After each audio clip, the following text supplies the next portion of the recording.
ఒకవేళ నేను గనుక ఆ బావిలో అలాగే ఉంటే, అలాగే చనిపోతే, నన్ను చూడటానికి ఒకవేళ ప్రజలు నన్ను చూడాలంటే దగ్గరగా 120 రోజులు, దగ్గర 2 నెలలు పట్టేది.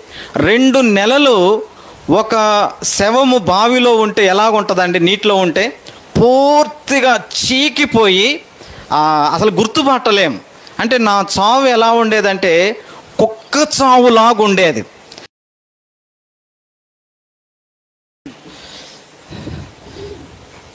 ఈరోజు మనం భూమి మీద సజీవముగా ఉన్నామంటే దేవునికి ఒక ఉన్నతమైన ఉద్దేశం ఉంటుందండి. అది నా జీవితం గురించి కూడా చెప్పుకోవచ్చు. నేను యేసుక్రీస్తు ప్రభువారిని ఎరగక పూర్వము దాదాపు 3 సార్లు నేను చనిపోవాల్సి అయింది. హిజ్కియా గురించి ఉదయం వర్తమానం ఏంటంటే అదే జ్ఞాపకం వస్తూ ఉంది. ఒకసారి మా ఊరు నుండి మదిర వస్తుంటే బస్సులో వస్తుంటే బస్సు సైడ్కు పడిపోయింది.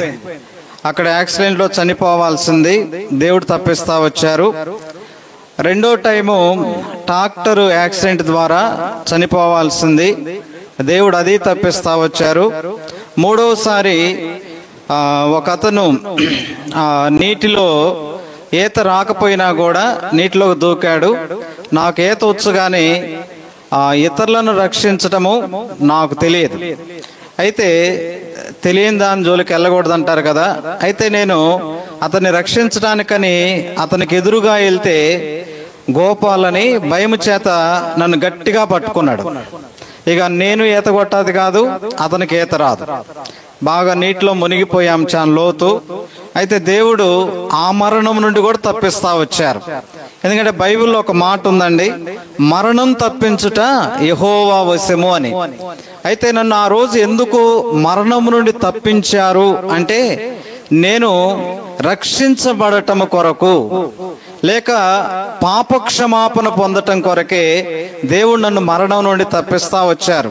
మాది కృష్ణా జిల్లా అండి, గంపలగూడెం మండలం, తునిగిపాడు అనేటటువంటి గ్రామము. నేను ఒక కమ్మాస్ కుటుంబంలో జన్మించాను. నా పేరు ఏలూరి వెంకటరమణ. నేను భౌతికంగా జన్మించింది కృష్ణా జిల్లాలో, కానీ ఆత్మీయంగా తిరిగి జన్మించింది గుంటూరు జిల్లాలోనే అండి. సియోను ప్రార్థనా మందిరంలో నేను తిరిగి జన్మించాను. అయితే యవ్వన కాలంలో అందరు యవనస్తులు ఎలాగుంటారో నా యొక్క జీవితం కూడా అలాగే ఉందండి. అంటే చిన్నప్పుడే మా నాన్నగారు చనిపోయారు. తండ్రి భయం లేదు. తండ్రి లేకపోతే తల్లి భయం ఏమాత్రం ఉండదు కదా. రకరకాల ఫ్రెండ్స్తో తిరగటము, విపరీతంగా క్రికెట్ ఆడటము, సినిమాకి వెళ్తే దాదాపు 4 సినిమాలు మదిరలో 4 సినిమా హాళ్ళు ఉన్నవి. ఆ 4 సినిమాలు చూసి రావటము. తర్వాత మా ఊర్లో పంచాయతీ ఎలక్షన్లు, ఎమ్మెల్యే ఎలక్షన్లు అప్పుడు గొడవలు అవుతూ ఉంటాయి. అందరం యూత్ కలిసి ఆ గొడవల్లోనికి వెళ్ళటము.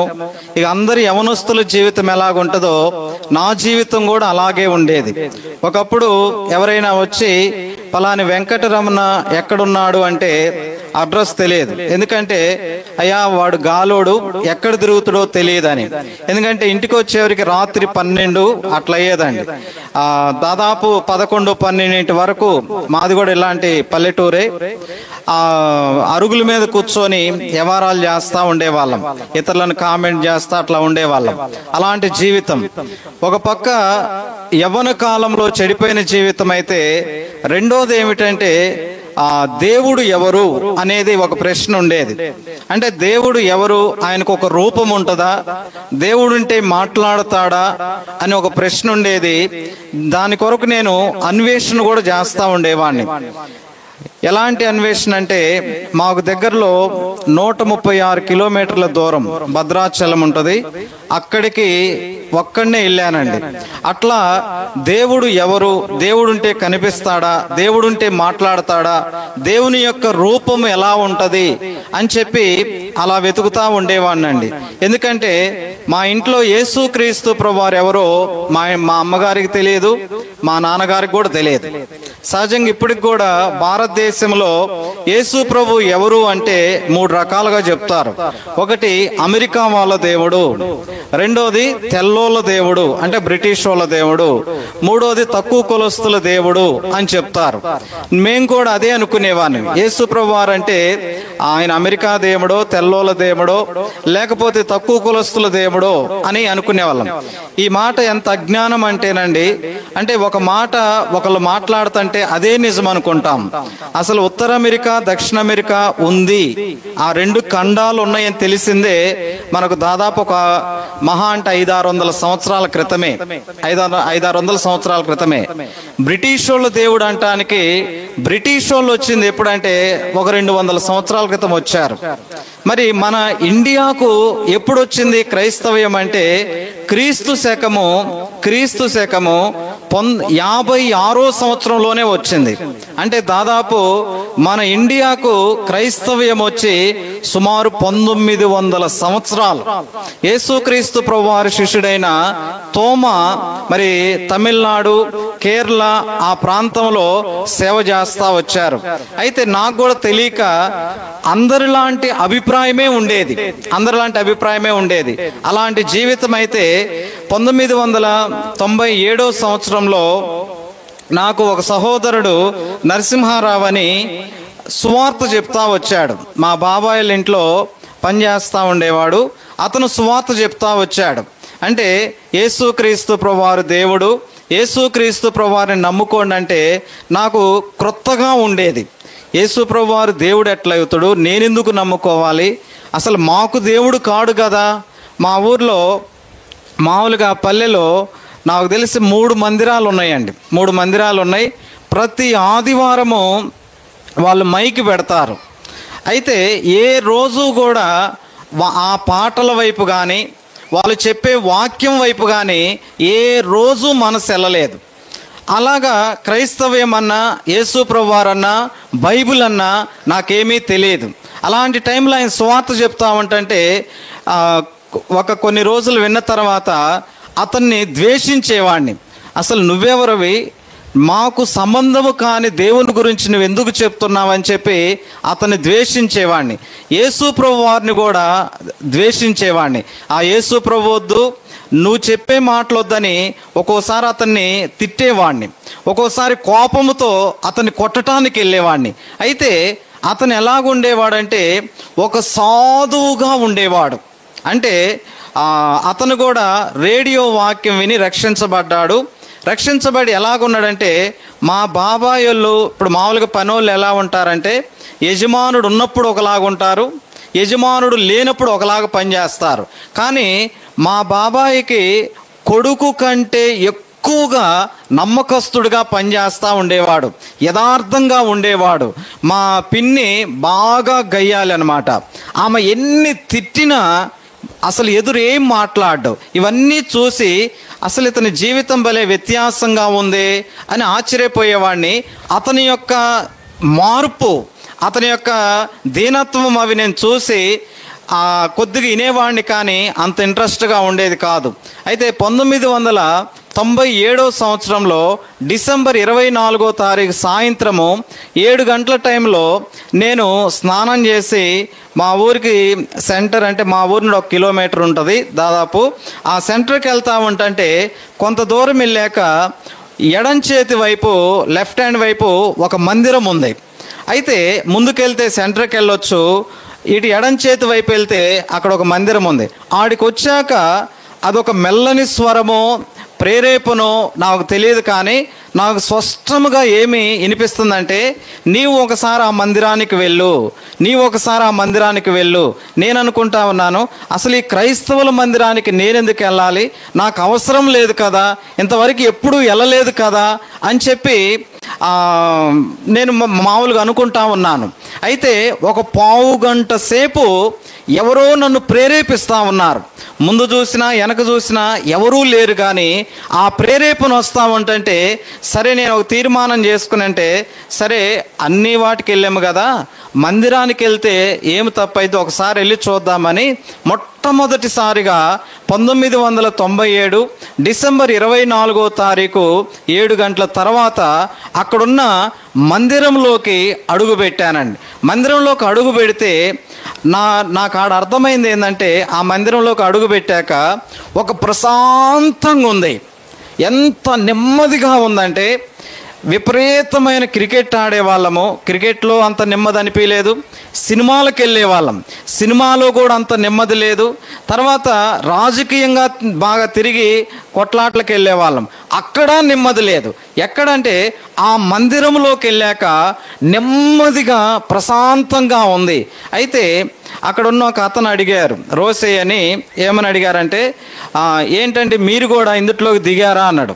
అంటే అప్పుడు నాకు దిగటము ఎక్కడము ఏమీ తెలియదు. ఆయన ఆ పదం వాడితే నేను ఏమి సమాధానం చెప్పాలో నాకు అర్థం కాలేదు. కానీ ఆ రాత్రి వారితో పాటు నాకు తెలియకుండానే 1 గంట వరకు ఆ కాగితాలన్నీ అంటించి అక్కడే పండుకొని ఉదయం 5 గంటలప్పుడు ఇంటికి వచ్చానండి. ఇంటికి వచ్చాక నాకేమనిపిస్తుందంటే, యేసు ప్రభు వారిని మనము ద్వేషించకూడదు అని నాకు అనిపించింది.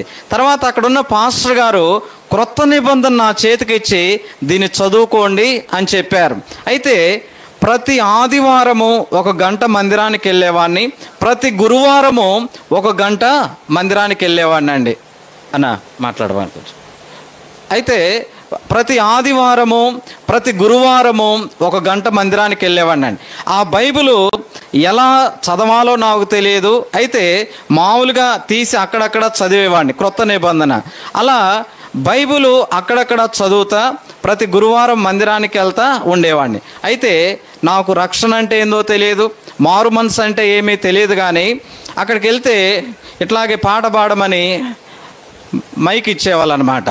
మైక్ ఇస్తే ఆడ పాటలు పాడేవాడిని. అంటే అక్కడ ఉన్న వాళ్ళు అందరం కలిసి తలా ఒక పాట పాడేవాళ్ళం. అట్లా ఉండేది. కానీ మందిరానికి వెళ్ళేవాడిని, మరలా సినిమాకి వెళ్ళేవాడిని, మందిరానికి వెళ్ళేవాడిని, మరలా క్రికెట్ కొట్లాటలు, ఇంక యథా జీవితం అనమాట.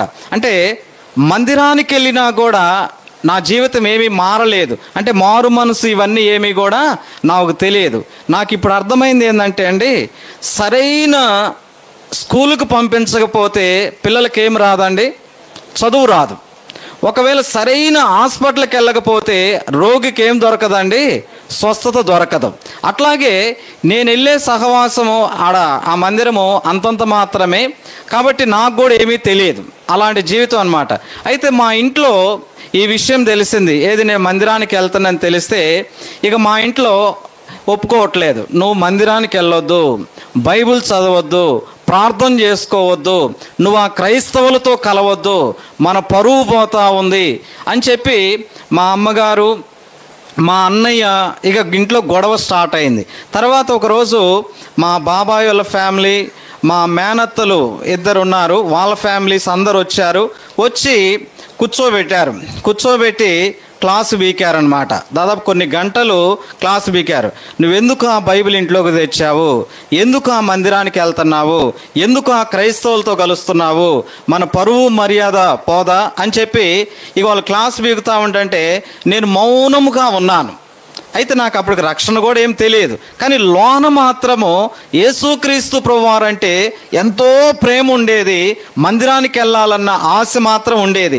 అట్లా ఇక ఇంట్లో బాగా పోరాటం స్టార్ట్ అయింది, ఇంట్లో గొడవలు స్టార్ట్ అవుతూ ఉన్నాయి.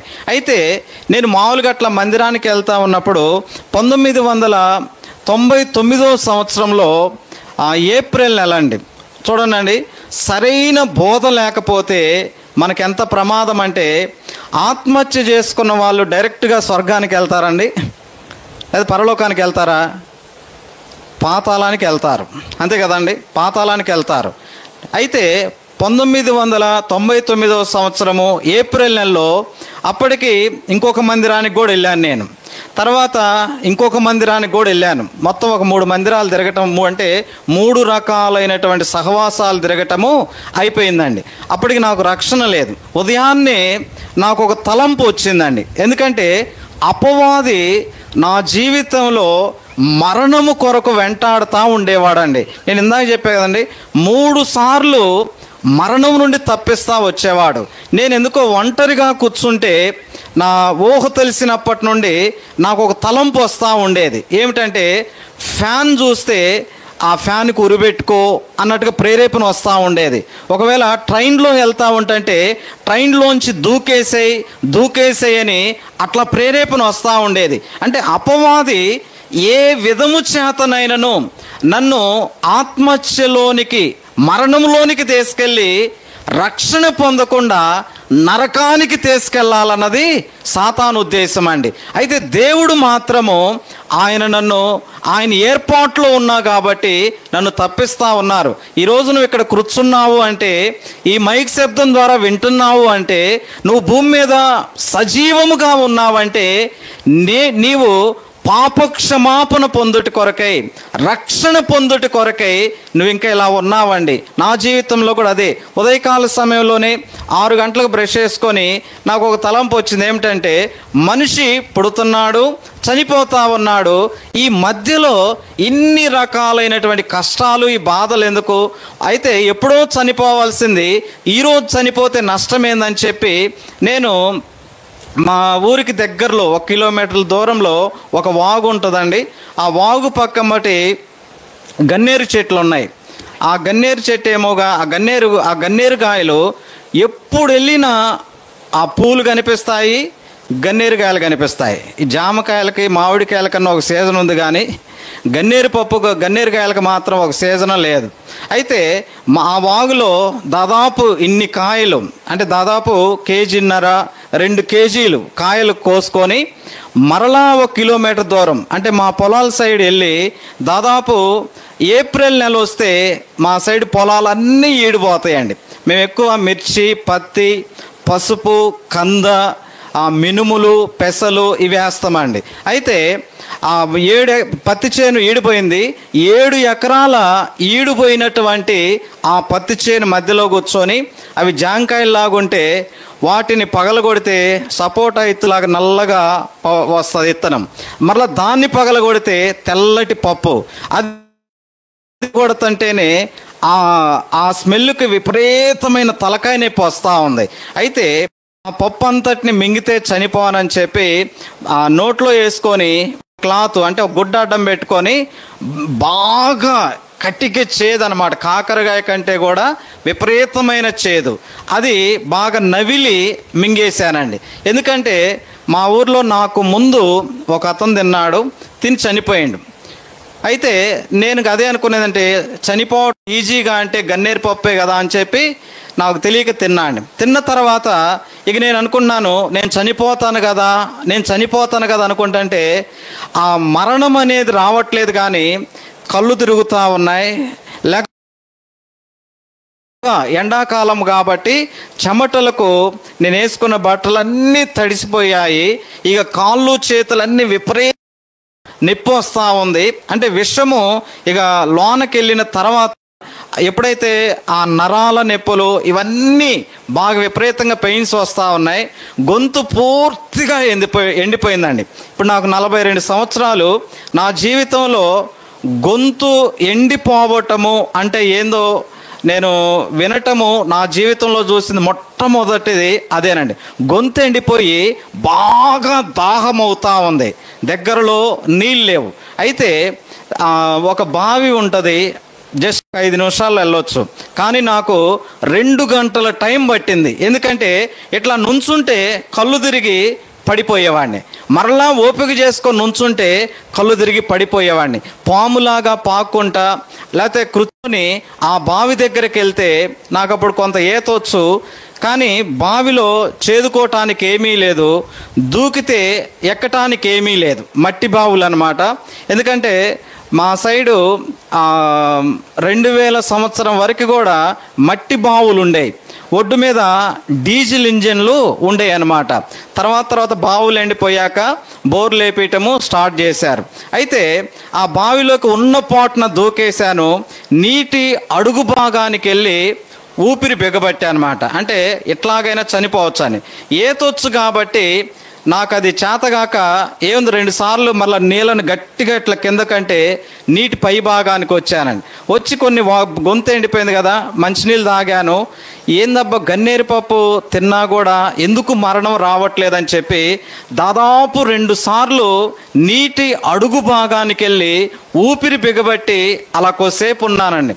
అయినా కూడా వల్లపడక ఇక నాకు అనిపించింది ఏమిటంటే అప్పుడే మధ్యాహ్నం అయిపోయింది. ఇక సరే ఇంటికి వెళ్దామని ఆలోచన వచ్చినప్పుడు మట్టి ఆ బావి ఎక్కటానికి ట్రై చేసి వల్లపడక నేను గట్టిగా కేకలేస్తా ఉన్నాను, నేను బావిలో ఉన్నాను, దయచేసి ఎవరన్నా వచ్చి నన్ను పైకి తీయండి అని నాకు ఓపికన్నంత వరకు, గొంతున్నంత వరకు గట్టిగా కేకలేసానండి.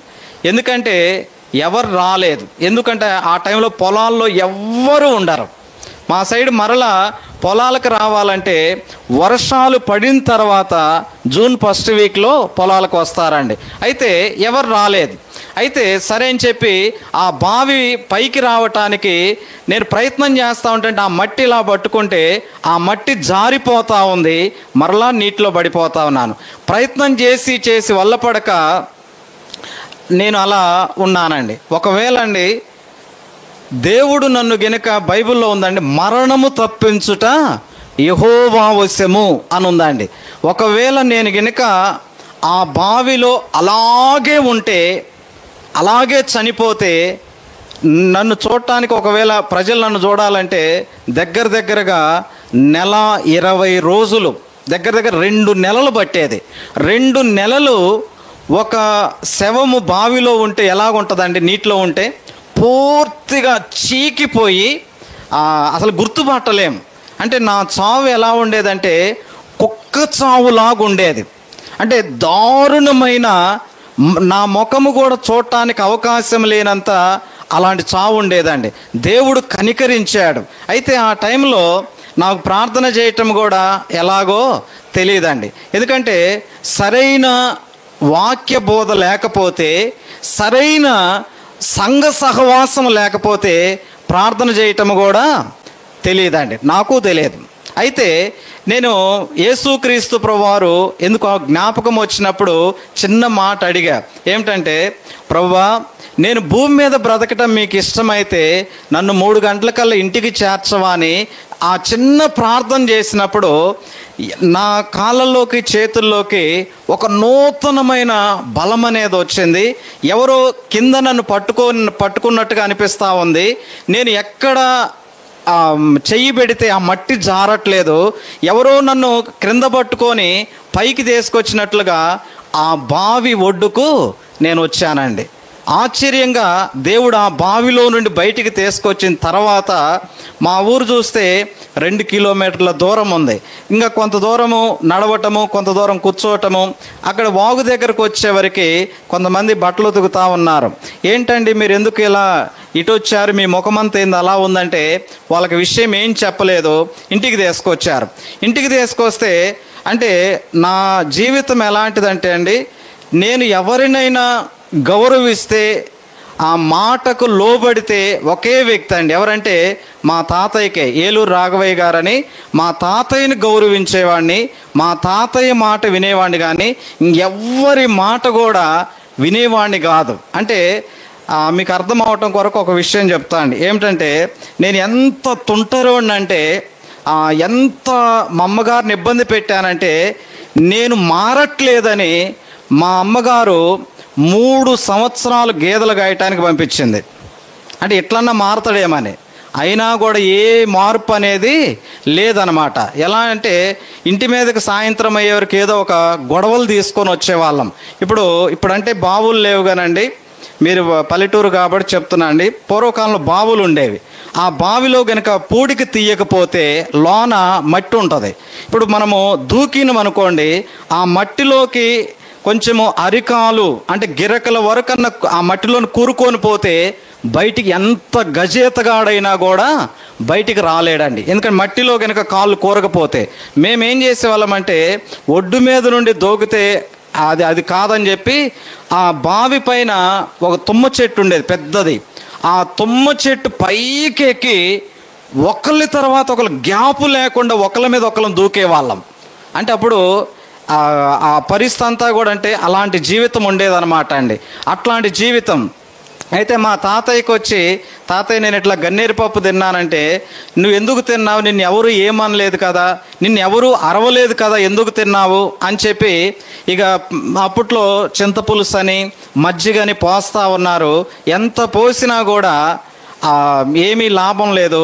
ఇటొకిద్దరు కాళ్ళు చేతులు ఒత్తుతున్నారు, అయినా కూడా లాభం లేదు. మాకు దగ్గరలో మదిరలో డాక్టర్ రామనాథం గారని హాస్పిటల్కి తీసుకెళ్లారు. ఇది సాయంత్రం 5 అయింది.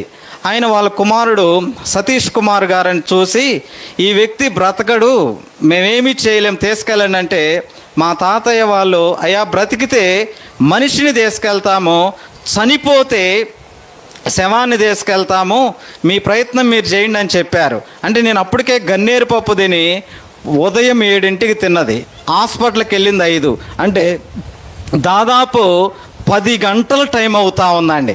అప్పుడు హాస్పిటల్లో జాయిన్ చేయించుకొని, దాదాపు ఇంతలావు కర్ర ఉంటుంది, ఇంతలావు కర్ర నోరు తెరిచి ఆ కర్ర 2 పళ్ళ మధ్య పెట్టి ఇక పైపు లోనకు పంపిస్తున్నారు. పైపు లోనకు పంపిస్తుంటే అది గొంతులోకి పోయే వరకు వాంతి అవుతూ ఉంది, అది లోనకు పోవట్లేదు. ఎవరైనా చచ్చిపోవాలంటే స్పాట్లో చచ్చిపోవాలి, కానీ అటు ఇటు కానీ చావు భయంకరంగా ఉంటుందండి. ఇది పైపు లోనకు పోతే ఇక అక్కడున్న డాక్టర్ గారు ఈ చెంప పీకుతూ ఉన్నారు. నన్ను మా టీచర్లు కూడా కొట్టలేదు, మా అమ్మగారు కూడా అంత కొట్టుడు కొట్టలేదు. ఇటు కొడతా ఉన్నారు, తిడతా ఉన్నారు. ఏం కాలం వచ్చిందని తిన్నావు అని తిడతా ఉన్నారు. లాస్ట్కి పైపు లోనకు పంపించి ఏదో లిక్విడ్ పోస్తున్నారు, కానీ ఆ గన్నేరు పప్పు మాత్రము బయటికి రావట్లేదండి. అప్పుడు ఏం చేశారంటే, ఇక ఒక రూమ్లో పెట్టి ఒక సెలైన్ పెట్టి డాక్టర్ గారు వెళ్ళిపోయారు. అంటే ఉంటే ఉన్నాడు, పోతే పోయిండనేమో తెలియదు, కానీ వాళ్ళ ప్రయత్నం వాళ్ళు చేశాక వల్లపడినప్పుడు ఏం చేస్తారు, ఆ గన్నేరు పప్పు అంతా బయటికి రానప్పుడు సెలైన్ పెట్టి వెళ్ళిపోయారు. అయితే ఆశ్చర్యం ఏంటంటే, ఆ రాత్రి సజీవుడైన దేవుడు యేసుక్రీస్తు ప్రభువారు నన్ను దర్శిస్తూ వచ్చారండి. ఉదయం అయ్యే వరకల్లా అసలు ఎలాంటి రోగము లేని వ్యక్తిగా పూర్తి ఆరోగ్యము కలిగి నేను ఆ రూమ్లోంచి బయటకు వచ్చానండి. అప్పుడు ఇంట్లో ఇక మా అమ్మగారు వాళ్ళందరూ ఆటోలో ఇంటికి తీసుకొచ్చారు. అయితే నాకు గుర్తుండండి, 2009 సంవత్సరం వరకు దాదాపు మా ఊర్లో 8 లేక 9 మంది గన్నేరు పప్పు తిన్నారు. అయితే 8 లేక 9 మంది గన్నేరు పప్పు తిన్నారు. ఆ తిన్నవారిలో నేనొక్కడిని, మిగతా వాళ్ళందరూ గంటన్నరలో చనిపోయారు. వీరిలో మా మేనమామ కుమారుడు అనమాట, వాసిరెడ్డి శివరామకృష్ణ అని, ఇంటర్ ఫెయిల్ అయి తర్వాత లవ్ కూడా ఏదో ఫెయిల్ అయిందని గన్నేరు పప్పు తిని చనిపోయాడు. అట్లా ఆ మరణము నుండి దేవుడు తప్పిస్తా వచ్చారండి. ఎందుకు అంటే, సృష్టికర్త అయిన దేవుణ్ణి ఎరగటానికి, నేను చేసినటువంటి తప్పులకు పాపములకు క్షమాపణ పొంది నిత్యరాజ్యానికి వెళ్ళటానికండి. ఇలా జరిగిన తర్వాత ఒక బుచ్చయ్య గారని ఒక టీచర్ గారు ఉండి మా కలిశారనమాట. కలిసి ఏమన్నారంటే, మదిరలో ఒక మందిరం ఉంది, హెబ్రోను ప్రార్థనా మందిరం అని, మీరు రండి, మీకు ఇష్టమైతే కంటిన్యూగా రావచ్చు, ఇష్టం లేకపోతే మీరు నెక్స్ట్ ఆదివారం నుండి అది మీ ఇష్టం అని చెప్పారు. సరే అని చెప్పి మేము ఆదివారం 10 గంటలకు ఆరాధన అయితే 9:30 కల్లా వెళ్ళిపోయాం. వెళ్తే అక్కడ ప్రసాద్ గారు, నాగులు గారు అని 2 కూర్చొని ఉన్నారు. వాళ్ళు అడిగిన మొట్టమొదటి క్వశ్చన్లు ఏంటంటే, అందుకే ఎవరైనా కొత్తగా మందిరానికి వస్తే కొన్ని క్వశ్చన్లు ఏం అడగాలో ఏం అడగకూడదో కూడా నేర్చుకోవాలండి. ఏమిటంటే వాళ్ళు అడిగిన క్వశ్చన్ ఏంటంటే డైరెక్ట్గా అనమాట, మీరు దొంగతనాలు చేయటం మానేశారా అంటున్నారు.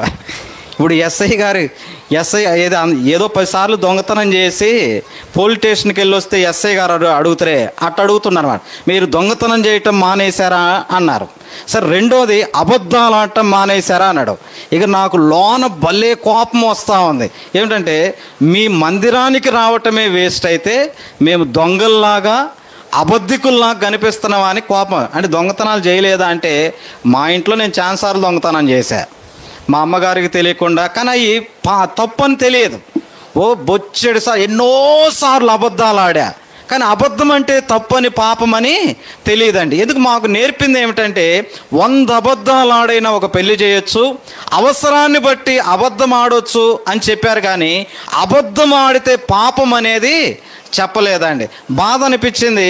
సరే, అక్కడ వాళ్ళని చూస్తే క్రమముగా కూర్చోవటము, ఆ పాటలు, వాక్యము అన్నీ ఏంటంటే మరలా ఫస్ట్ టైంలో 1997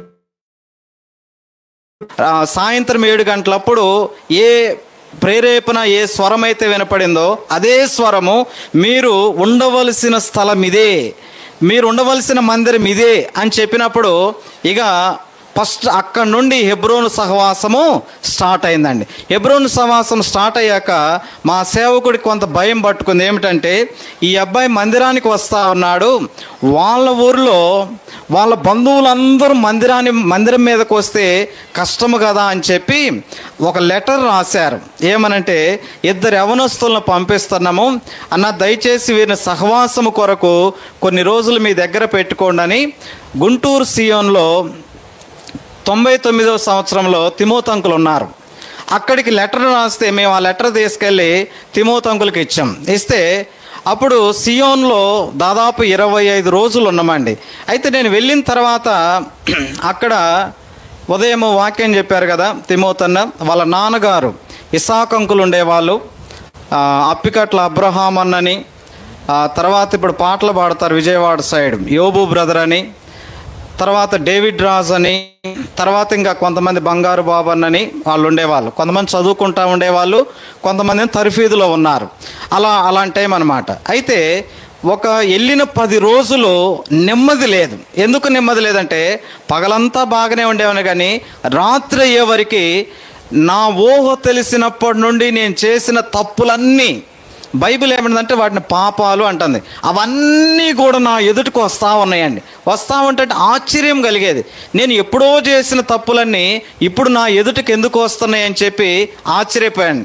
అయితే 1999వ సంవత్సరము సెప్టెంబర్ నెల గురువారం రోజండి అక్కడ బైబిల్ స్టడీ జరుగుతూ ఉంది. తిమోతి అంకులే బైబిల్ స్టడీ తీసుకున్నారు. రాత్రి 8 గంటల టైంలో నేను వాళ్ళ మధ్య కూర్చొని నెమ్మది లేక అక్కడ తర్ఫీదులో ఉండే రూమ్లోనే మమ్మల్ని కూడా ఉండమన్నారు. ఆ రూమ్లోకి వెళ్ళి ఇక కన్నీటితో ప్రార్థన చేస్తూ ఉన్నాను. అప్పటికే నాకు బాప్తీసం ఇచ్చి పౌలని పేరు పెట్టారు. అంటే కొన్ని సహవాసాలు ఎట్లా ఉంటాయంటే అండి, మందిరానికి 4 వారాలు వెళితే ఉదయం ఏం చెప్పారు కదండి, స్వస్థత పొందిన వెంటనే వాళ్ళకి బాప్తీసం ఇస్తారని. నాకు కూడా ఒక ఏబిఎం మందిరానికి వెళ్తే నాకు బాప్తీసం ఇచ్చారు, రక్షణ లేదు. అయితే ఆ రోజు రాత్రి 8 గంటల టైంలో ఏడ్చుకుంటూ నేను ప్రార్థన చేస్తూ ఉన్నాను. ప్రభువా, గన్నేరు పప్పు టైంలో నేను చనిపోతానంటే మరణానికి అప్పగించలేదు, నాకు నెమ్మది లేదు ప్రభువా, నాకు నెమ్మది కావాలని ప్రార్థన చేస్తుంటే మరలా ఒక అదే మెల్లని స్వరం వినపడుతుంది. ఏమిటంటే, నీ ఎదుటికొచ్చే ఈ పాపములన్నీ నువ్వు చేసావా అని ఆ స్వరం ప్రశ్నిస్తే, అవును ప్రభువా, ఈ పాపములన్నీ నేనే చేశాను, ఎక్కడ చిన్న చిన్న దొంగతనాలు చేశానో, ఎక్కడ అబద్ధాలు ఆడానో, ఎక్కడ బూతులు తిట్టానో, ఎవరికి ఎంత నష్టం చేశానో, కీడు చేశానో, ఇబ్బంది పెట్టానో, అవన్నీ కూడా నేను చేశాను ప్రభువా అని యథార్థముగా పశ్చాత్తాప హృదయంతో ఒప్పుకుంటా ఉంటే మరలా అదే మెల్లని స్వరము, పాపం వల్ల వచ్చు జీతము మరణము, నువ్వు చేసిన పాపానికి వచ్చే శిక్ష నిత్య నరకము అన్నప్పుడు, నరకం అనే వరకు ఒక రకమైన చెమటలు పట్టుకుంటూ వచ్చాయి. అదైతే మరలా అదే మెల్లని స్వరము, నీవు నరకానికి వెళ్ళకూడదని, నీవు చేసిన పాపాలన్నిటికీ రావలసిన శిక్ష అంతా నేను పొందాను, నీ యొక్క పాప పరిహారము కొరకు సిలువలో రక్తాన్ని చిందించాను, నీ పాపములు యథార్థంగా ఒప్పుకుంటే నేను నిన్ను క్షమిస్తానన్నప్పుడు, నేను చేసిన తప్పులు లేక పాపాలన్నిటినీ పశ్చాత్తాపంతో ఒప్పుకుంటుంటే, ఇందాక తిమోతినేమో జోక్స్గా చెప్పారు, ఏదో తేలిపోతుంది అన్నట్టుగా, నా జీవితంలో సీరియస్గా ఏం జరిగిందంటే అండి, ఒక భారమంతా తొలగిపోతూ ఉంది. ఒక భారం అంతా అంటే 103, 104 జ్వరం వచ్చి తగ్గేటప్పుడు ఎలాగైతే చెమటలు పడతాయో నాలో ఒక భారం అంతా తొలగిపోతూ ఉంది. గొప్ప సంతోషం, గొప్ప ఆనందం, చెప్పనాశాక్యమును మహిమాయుక్తమైన సంతోషము నా హృదయంలో కుమ్మరించబడతా ఉంటే అసలు ఊహించలేనంత గొప్ప సంతోషం. అయితే రూమ్లో నుండి బయటకు వచ్చాక తిమోతి అంకుల్ దగ్గరికి వెళ్ళాను. తిమోతి అంకులు మా భుజం మీద చెయ్యేసి వాళ్ళ కొడుకులాగా అందరితో ఇదే ప్రేమగా ఉంటారు. ఏందిరా చెప్పు అంటారు. నేను వెళ్ళాక, అంకుల్ మరి నాకు ఇలా 10 రోజులు ఇలా నెమ్మది లేదు, ఈరోజు నాకు ఇలా జరిగిందంటే అప్పుడు తిమోతి అంకుల్ వివరించి చెప్పారు, నీలో పాపం ఉంది కాబట్టి నీకు నెమ్మది లేదు. ఇప్పుడు యేసుక్రీస్తు ప్రభువారు తన రక్తధారలో నీ పాపాలు కడిగారు, యేసు ప్రభువారు నీ హృదయంలోనికి వచ్చారు, అందుకే ఈ గొప్ప సంతోషము అని చెప్పారండి.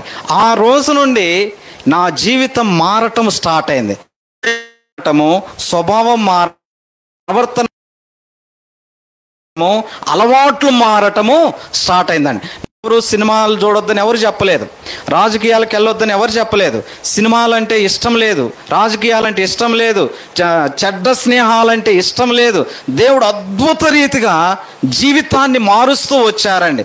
మా కుటుంబానికి వేరే వాళ్ళ కుటుంబానికి కాకాని వెంకటేశ్వరరావు గారని ఎప్పుడు గొడవలు ఉండే. అయితే అతని ఇంటికి వెళ్ళి, రక్షించబడిన తర్వాత అతని ఇంటికి వెళ్ళి గంట సేపు అతనితో కూర్చొని మాట్లాడానండి. తర్వాత వాళ్ళ అబ్బాయి శ్రీనని నాకు ఫ్రెండ్ అవుతా వచ్చాడు. అంటే దేవుడు శత్రువుల్ని ప్రేమించే ప్రేమనిచ్చాడు, నా జీవితాన్ని మారుస్తూ వచ్చారు. ఇక ఆ రోజు నుండి మందిరం అంటే ఏమిటో అర్థమైందండి. నాకు మందిరం పని చెయ్యమని సేవకులు చెప్పలేదు, విశ్వాసులు చెప్పలేదు. నాకు అప్పుడు రక్షించబడిన తర్వాత యేసు ప్రభువారు నా హృదయంలోకి వచ్చిన తర్వాత నాకు ఏం ఫీలింగ్ కలిగిందంటే, ఇది నా తండ్రి ఇల్లు, దేవుని మందిరం అంటే నా తండ్రి ఇల్లు. అంతకు మునుపు ఎలా ఉండేదంటే, వాళ్ళు ఆ క్యాస్ట్ కదా, వీళ్ళు ఈ క్యాస్ట్ కదా, వాళ్ళు ఆ ప్రాంతం వాళ్ళు కదా ఉండేది.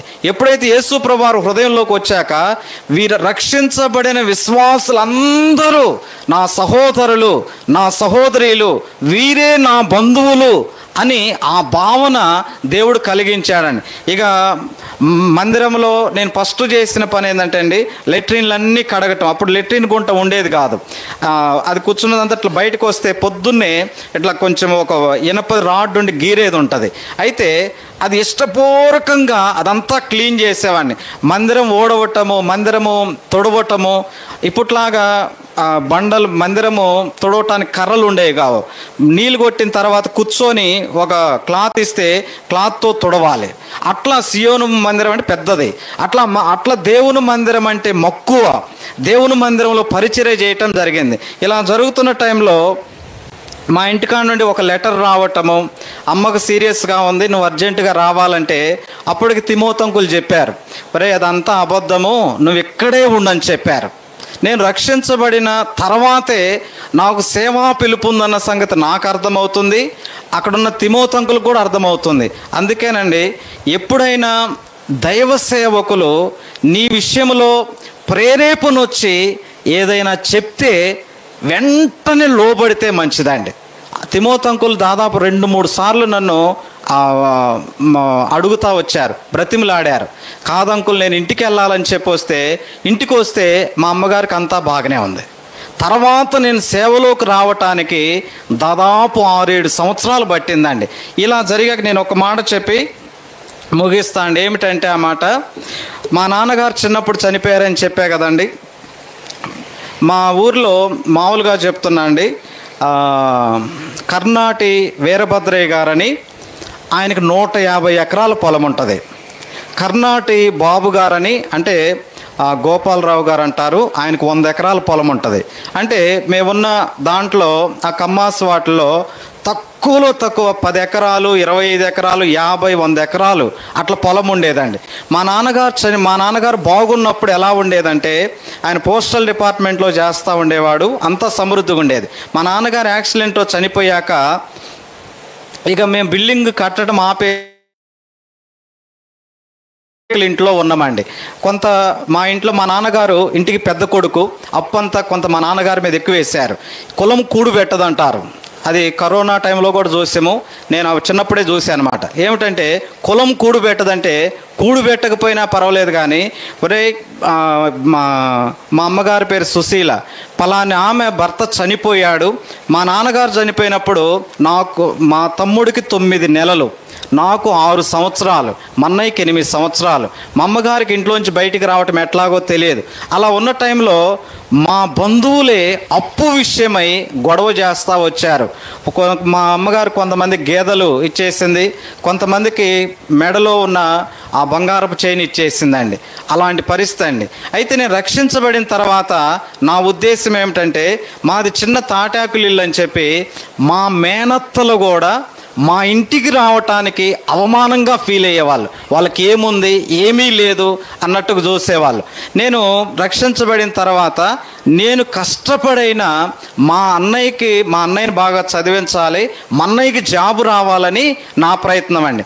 ప్రభు సేవకు పిలుస్తూ ఉంటుంటే ప్రభు మాట్లాడుతూ వచ్చారు. ఒకరోజు వచ్చేవరకు దేవుడు ఏమన్నారంటే, నీవు నాకు లోబడితే నీ ఇంటి వారి విషయమై నేను చూసుకుంటానని ప్రభు మాట్లాడారు.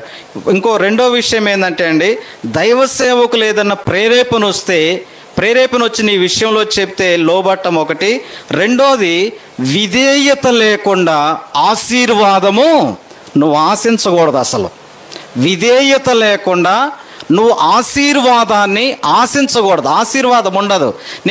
నాకు ఆ రోజు అర్థమైంది. నేను ప్రభువుకు లోబడ్డానండి.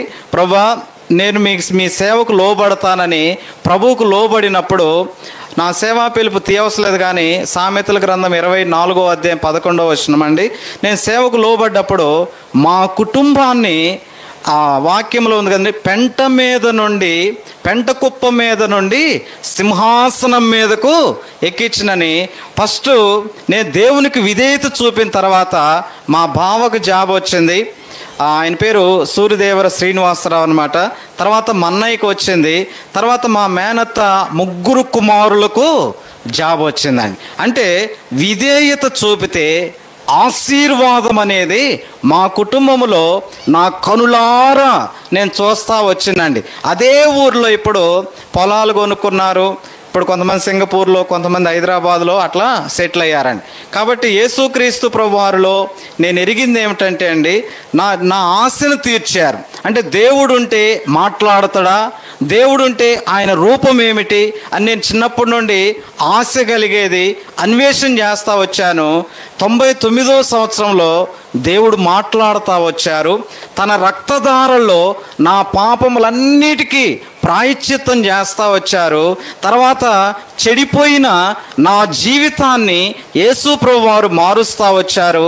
4వది, మా కుటుంబాన్ని, అట్టడుగు స్థాయిలో ఉన్న కుటుంబాన్ని దేవుడు పైకి లేవనెత్తారండి. అట్లా దేవుడు ఆశీర్వదిస్తూ వచ్చారు. ఒకప్పుడు ఏలూరి వెంకటరమణ అంటే ఎక్కడ ఉంటాడంటే అడ్రస్ లేదని చెప్పా కదండి, వాడు గాలోడు ఎక్కడ తిరుగుతారు అని చెప్పేవాళ్ళు. యేసు ప్రభువుని ఎరిగిన తర్వాత పలాని రమణ ఎక్కడ ఉంటాడు అంటే అడ్రస్ ఏమిటంటే, అయ్యా ఉంటే మందిరంలో ఉంటాడు, లేకపోతే ఇంట్లో ఉంటాడు, లేకపోతే పనిచేసే స్థలంలో ఉంటారు. అంటే బయటది చెడు తిరుగుళ్ళు, చెడు సహవాసాలు, చెడు అలవాట్లు కూడా పోయినాయండి. ఇప్పుడు నాకు ఒక నిశ్చయిత ఏంటంటే, నా పాపములకు ప్రాయశ్చిత్తము అయింది. నేను పాప క్షమాపణ పొందినటువంటి వ్యక్తిని, సృష్టికర్త అయిన దేవుణ్ణి ఎరిగినటువంటి వ్యక్తిని. నేను చనిపోయినా నేను మోక్షానికి లేక పరలోకానికి వెళ్తానని ఆ నిశ్చయితను ప్రభు నాకు ఇస్తూ వచ్చారు. ఉదయం సాయంత్రం వాక్యం చదువుతూ ఉంటుంటే, ప్రార్థన చేసుకుంటా ఉంటే, సంఘ సహవాసానికి అటెండ్ అవుతూ ఉంటుంటే దేవుడు మాట్లాడుతూ ఉంటారండి. ప్రతి అవసరత కూడా తీరుస్తూ వచ్చారు. అలా ప్రభు నా జీవితంలో చేసిన కార్యాలండి. ఇంకా నేను కొన్ని విషయాలు చెప్పాలి కానీ ఇంక సమయం లేదు. కాబట్టి ఈ సాక్ష్యం విన్నవారు ఎవరైనా ఇంకా రక్షణ పొందకపోతే, నేను చెప్పా కదండి, నేను దేవుడెవరో ఎరగక మునిపే 3 సార్లు మరణం నుండి తప్పిస్తూ వచ్చారు. నేను కొంత దేవుణ్ణి ఎరిగిన తర్వాత గన్నేరు పప్పు నుండి, బావిలో మరణం నుండి కూడా తప్పిస్తూ వచ్చారు. ఎందుకు మరణం నుండి తప్పించి నన్ను భూమి మీద సజీవంగా ఉంచారంటే, నేను రక్షణ పొందటం కొరకు, నా పాపములకు ప్రాయశ్చిత్తము కలగటం కొరకు. నేను చనిపోతే నరకము నుండి తప్పించబడి పరలోకానికి వెళ్ళటము కొరకండి. దేవుడి సాక్ష్యమును దీవించునుగాకండి.